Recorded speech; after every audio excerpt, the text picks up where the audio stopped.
Final round है। पहले चरण में बम्पर वोटिंग के बाद बड़े बदलाव की तरफ इशारा करता है। संदेश खाली से बांग्लादेश बॉर्डर तक ममता के गढ़ में बीजेपी का असली इम्तिहान है।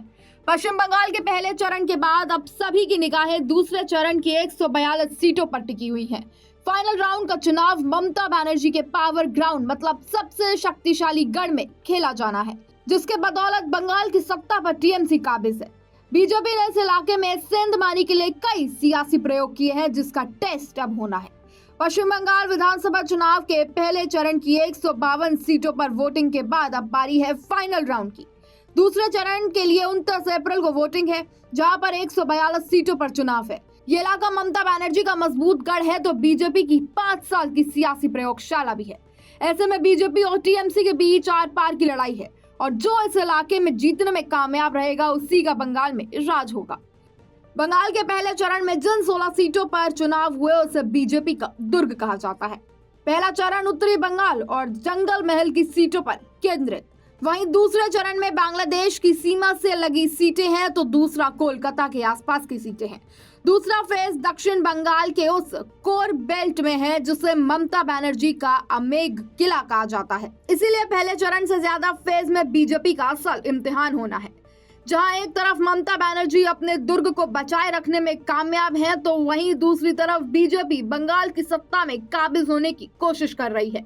पश्चिम बंगाल के दूसरे फेज में 8 जिलों की 142 सीटों पर 1488 उम्मीदवारों की किस्मत दांव पर लगी हुई है, जिसका फैसला 29 अप्रैल को मतदाता करेंगे। टीएमसी ने दूसरे फेज के सभी 142 सीटों पर अपने उम्मीदवार उतार रखे हैं तो बीजेपी ने 141 सीटों पर किस्मत आजमा रही है। कांग्रेस भी सभी 142 सीटों पर चुनाव लड़ रही है, जबकि सीपीआई 100 सीट पर अपने उम्मीदवार उतार रही है। कांटे की टक्कर के बीच गृह मंत्री अमित शाह ने टीएमसी पर जमकर हमला बोला है। पहले चरण में डीडी के गुंडे घर के बाहर नहीं निकले हैं और मैं दीदी के गुंडों को भी कहकर जाता हूं, दूसरे चरण में भी मत निकलना, वरना 5 तारीख के बाद उल्टा लटका कर सीधा।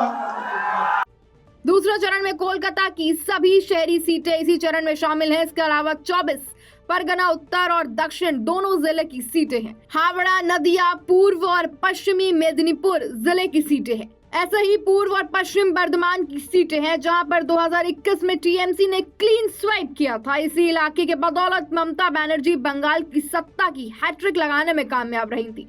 अब ममता दीदी ने भी पलटवार किया है। স্বরাষ্ট্রমন্ত্রী বিজেপি নেতা হতে পারে, মনে রাখবেন আমি যখন একটা চেয়ারে থাকি, যদিও আমি তৃণমূলের নেত্রী হিসেবে এসেছি, কিন্তু তোমার হোম মিনিস্টার মনে রেখে দিও তোমার ইলেকশন নেই, তুমি পার্টির হয়ে কাজ করছো, তোমার চেয়ারের তো একটা রেসপেক্ট আছে। আপনার বাবু মহাশয়, বাংলায় আমরা বলি বাবু মহাশয়, মাননীয় মহোদয়, আপনার তো একটা রেসপেক্ট আছে চেয়ারের।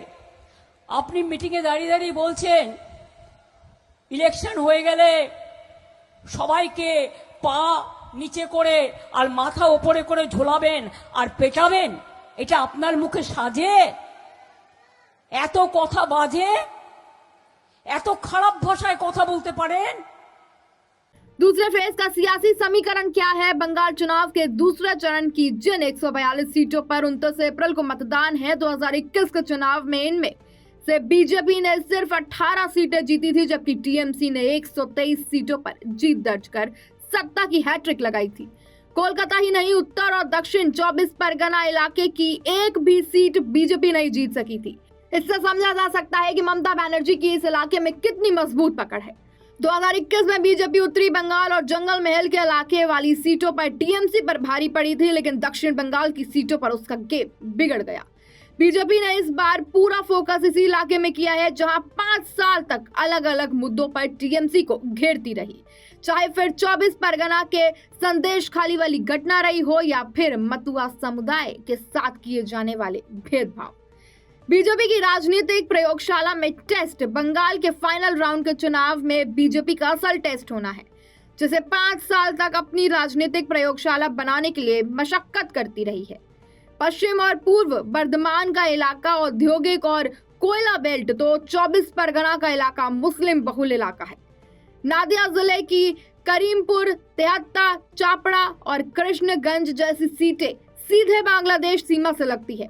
इसी तरह उत्तर 24 परगना जिले का बोंगो, बगदा, स्वरूपपुर और बशीरहाट सीट बांग्लादेश की सीमा से सटी है, तो दक्षिण परगना इलाके की सुंदरबन का क्षेत्र जैसे हिंगलगंज और संदेश खाली बांग्लादेश से जुड़े हैं।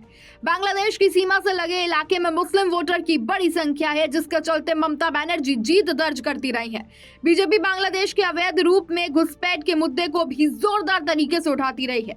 बोंगो और नदिया के सीमावर्ती इलाकों में मतुआ वोट बैंक निर्णायक है, जहां सीएए एक बड़ा फैक्टर है। बीजेपी यह दावा करती रही है कि बांग्लादेश से आने वाले हिंदुओं को नागरिकता देने का काम कर रहे हैं, तो दूसरी तरफ अवैध रूप से घुसपैठ करने वाले मुसलमानों को बाहर निकालने का नैरेटिव सेट करने में जुटी है।